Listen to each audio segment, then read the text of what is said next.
Halo sahabat Bawaslu, selamat datang di media tutorial Bawaslu Jawa Timur.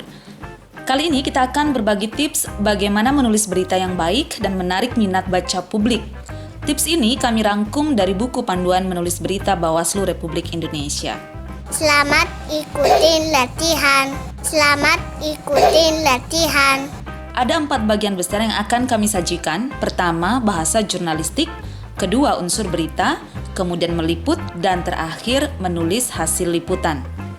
Pertama, bahasa jurnalistik. Terdapat 2 hal penting terkait bahasa jurnalistik, yaitu menulis secara baik dan efisien, serta kegiatan merangkum. Tulisan yang baik dan efisien adalah tulisan yang mudah dimengerti, singkat, dan padat makna. Kalimat yang tidak singkat adalah kalimat yang jika salah satu atau lebih katanya dihapus, makna pesannya tetap sama. Hilangkan semua kata yang tidak memiliki fungsi, jangan ada kalimat yang mengulang pesan, dan jangan menyampaikan informasi yang tidak penting dan tidak menarik. The shorter, the better. Tulisan pendek itu lebih baik. Membuat tulisan panjang hanya jika cerita dan data menuntut demikian. Tulisan harus selalu padat. Contoh kalimat tidak efisien, ya. Ketua Bawaslu RI Abhan mengatakan bahwa jajaran Bawaslu Provinsi harus memiliki komitmen yang kuat untuk menciptakan pemilu yang berintegritas. Kalimat ini tidak efisien dan sebetulnya dapat disederhanakan menjadi Ketua Bawaslu RI Abhan mengatakan Bawaslu Provinsi harus berkomitmen kuat untuk menciptakan pemilu berintegritas. Berikutnya adalah kegiatan merangkum. Kemampuan merangkum sangat penting. Tugas penulis berita sejatinya adalah merangkum hal menarik dan hal penting dari suatu peristiwa. Hindari menggunakan kutipan langsung jika kalimat dapat ditulis secara lebih baik. Parafrasa atau menulis ulang adalah kecakapan yang perlu dikembangkan. Misalnya, ada kutipan langsung. Kami sangat berharap bahwa seluruh keluarga di Indonesia punya semangat menjadi keluarga anti money politik. Semangat seperti ini harus ditularkan ke seluruh keluarga, ujar Abhan. Kalimat tersebut sebetulnya dapat diparafrase dan disederhanakan menjadi kalimat tidak langsung seperti ini. Bawaslu berharap seluruh keluarga di Indonesia memiliki semangat menjadi keluarga anti politik uang. Kemudian yang kedua adalah unsur berita. Sahabat Bawaslu, ada 7 unsur penting dalam sebuah berita. Fokus, fakta, nilai berita, 5W1H, sumber, kejelasan berita, dan etika. Cara paling mudah menentukan fokus adalah menjawab pertanyaan apa yang baru, apa hal penting dan menarik, dan apa yang memberi dampak bagi publik. Beritakan kejadian yang sebenarnya, jangan memasukkan opini penulis. Nilai berita. Nah, ini yang penting. Beritakan sesuatu yang penting dan menarik saja untuk khalayak.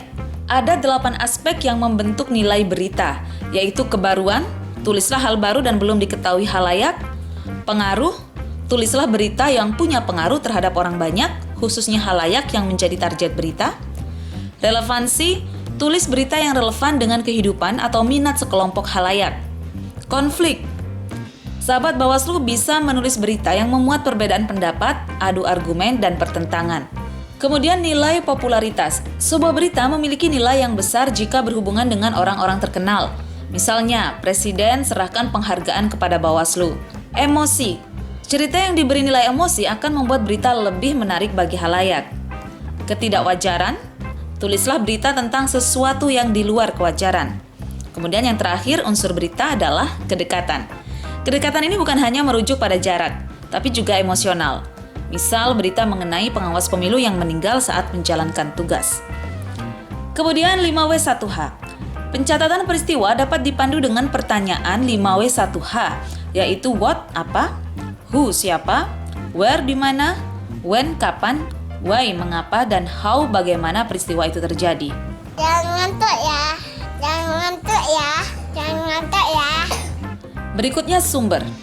Dalam hal pemberitaan Bawaslu, sumber pemberitaan tidak harus selalu kegiatan Bawaslu dengan mengutip pernyataan ketua maupun anggota Bawaslu. Sumber berita dapat merupakan peristiwa atau tokoh lain yang memiliki relevansi dengan tugas Bawaslu. Kejelasan. Berita harus jelas sehingga mudah dimengerti khalayak. Itulah mengapa penting untuk menulis secara baik dan efisien seperti yang disampaikan di awal tadi. Kemudian etika. Ini adalah prinsip paling dasar dari jurnalisme, yaitu kebenaran. Penting bagi jurnalis untuk melakukan cara-cara yang benar. Poin ketiga pada sesi kali ini adalah tentang meliput. Meliput adalah kegiatan pengumpulan data yang terdiri dari wawancara dan observasi. Hasil liputan sering kali didukung dengan pencarian data sekunder, yaitu dari pustaka atau internet. Adapun langkah-langkah melakukan peliputan adalah tentukan ide, lakukan riset pendahuluan dengan membaca berita-berita terkait, kemudian tentukan fokus. Saat membuat fokus, dapat dibantu dengan menjawab pertanyaan, mengapa cerita ini penting dan menarik bagi khalayak? Mengapa mereka perlu peduli pada cerita ini? Pastikan fokus cerita sahabat Bawaslu yang dibuat menjawab dua pertanyaan tersebut secara memuaskan. Kemudian mengumpulkan data. Silakan lakukan pengumpulan data dengan wawancara dan observasi. Misalnya, jika melakukan peliputan pengawasan melekat atas kegiatan kampanye, observasi dapat dilakukan dengan memberikan detail lokasi kegiatan dan jumlah peserta kampanye. Nah, yang terakhir adalah menuliskan dan mengolah hasil liputan. Tulis semua poin dan kutipan yang penting dan menarik, kelompokkan poin-poin tersebut, pisahkan poin yang tidak memiliki hubungan langsung dengan fokus cerita, pastikan data cukup dan mendukung fokus berita yang akan dibuat. Jika tidak, silakan fokus ceritanya diganti. Kemudian membuat kerangka atau outline tulisan. Sahabat Bawaslu, berita terdiri dari 3 unsur besar, yaitu judul, lead, serta kelengkapan atau penjelasan berita.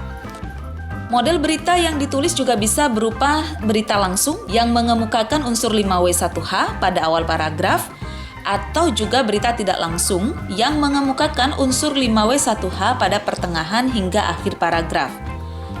Nah, ada konsep di dunia jurnalistik, konsep dasarnya yang disebut dengan piramida terbalik.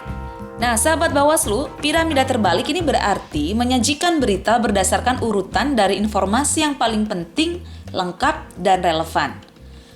Lead berita merupakan alinea pertama sebuah berita. Lead menjadi bagian paling penting dalam sebuah pemberitaan karena merupakan rangkuman cerita. Fungsinya untuk merangkum seluruh cerita dan menjual cerita kepada khalayak. Lead harus tergambar dalam judul berita. Lead berita sebaiknya ringkas saja, maksimal 35-40 kata, dan sebaiknya diawali dengan unsur siapa melakukan apa. Ada unsur who dan ada unsur what. Sesuaikan struktur penulisan dengan kaidah bahasa Indonesia yaitu SPOK, subjek, predikat, objek, dan keterangan. Contoh kalimat dengan struktur SPOK. Juwaini mengawasi pencetakan surat suara pemilu 2019 di Ponorogo, Minggu 20 Januari 2019. Juwaini adalah subjek, mengawasi predikat, pencetakan surat suara pemilu 2019.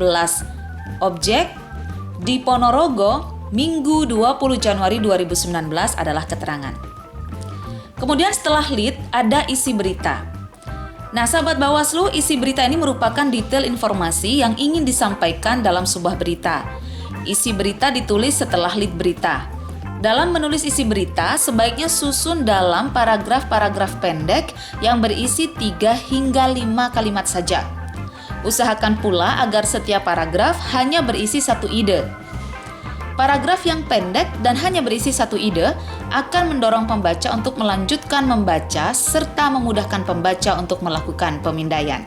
Nah, itu tadi sahabat Bawaslu pemantik diskusi kita. Satu hal penting untuk menghasilkan tulisan berita yang baik adalah dengan menulis, dan menulis. Lakukan tiap hari, jangan bosan, dan tetap semangat. Semoga berhasil. Salam sukses selalu. Selamat kerjakan tugas. Baik-baik ya. Baik-baik ya.